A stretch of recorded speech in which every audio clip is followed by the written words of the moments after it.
ടൊവിനോ തോമസിനെ നായകനാക്കി അനുരാജ് മനോഹർ ഒരുക്കുന്ന ചിത്രം നരിവേട്ട റിലീസിന് ഒരുങ്ങുകയാണ്. മെയ് 16 ആഗോള റിലീസായി എത്തുന്ന ചിത്രത്തിന്റെ പോസ്റ്റ് പ്രൊഡക്ഷൻ ജോലികൾ ഇപ്പോൾ അവസാന ഘട്ടത്തിലാണ്. വളരെ പ്രശസ്തമായ ഒരു വിഷയമാണ് ചിത്രം ചർച്ച ചെയ്യുന്നതെന്നും ടൊവിനോ തോമസിന്റെ ഗംഭീര പ്രകടനമാണ് ചിത്രത്തിൽ ഉള്ളതെന്നും വെളിപ്പെടുത്തിയിരിക്കുകയാണ് സംഗീത സംവിധായകനായ ജെയ്സ് ബിജോയ്. റിപ്പോർട്ടറിന് നൽകിയ അഭിമുഖത്തിൽ സംസാരിക്കുകയായിരുന്നു അദ്ദേഹം.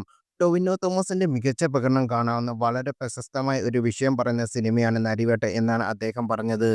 ഇതിനോടകം പുറത്തു വന്ന ചിത്രത്തിലെ ഒരു ഗാനവും ട്രെയിലറും ഫസ്റ്റ് ലുക്ക് പോസ്റ്റർ ഉൾപ്പെടെ പോസ്റ്ററുകൾ എല്ലാവയും വലിയ പ്രേക്ഷക ശ്രദ്ധ നേടിയിരുന്നു. ഇന്ത്യൻ സിനിമാ കമ്പനിയുടെ ബാനറിൽ India GCC trade ambassador Shiyas Hassan, UAE building material export business സംരംഭകൻ ടിപ്പുഷൻ എന്നിവർ ചേർന്നാണ് നരിവേട്ട നിർമ്മിക്കുന്നത്. കേന്ദ്ര സാഹിത്യ അക്കാദമി അവാർഡ് ജേതാവ് അബിൻ ജോസഫ് ആണ് ചിത്രത്തിന്റെ തിരക്കഥ രചിച്ചിരിക്കുന്നത്.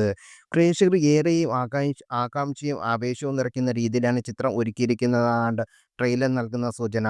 കേരളത്തിലെ ചരിത്രത്തിൽ നടന്ന യഥാർത്ഥ സംഭവത്തിൽ നിന്ന് പ്രചാരണം ഉൾക്കൊണ്ടാണ് ചിത്രം ഒരുക്കിയെന്നും ട്രെയിലർ സൂചിപ്പിക്കുന്നു.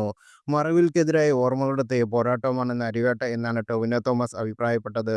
തന്റെ വ്യത്യസ്തമായ സിനിമാ തിരഞ്ഞെടുപ്പോടെയും വേഷപ്പകർച്ചയോടെയും ഒരു നടനെന്ന നിലയിലും വമ്പൻ ബോക്സ് ഓഫീസ് ഹിറ്റുകളുടെ ഒരു താരമെന്ന നിലയിലും ഇന്ന് മലയാള സിനിമയിൽ തിളങ്ങി നിൽക്കുന്ന ടൊവിനോ തോമസിന്റെ കരിയറിലെ മറ്റൊരു പൊൻതൂവലായി നരിവേട്ടം മാറുമെന്നാണ് പ്രതീക്ഷയെന്നും വിശ്വാസത്തിലാണ് അണിയറ പ്രവർത്തകർ.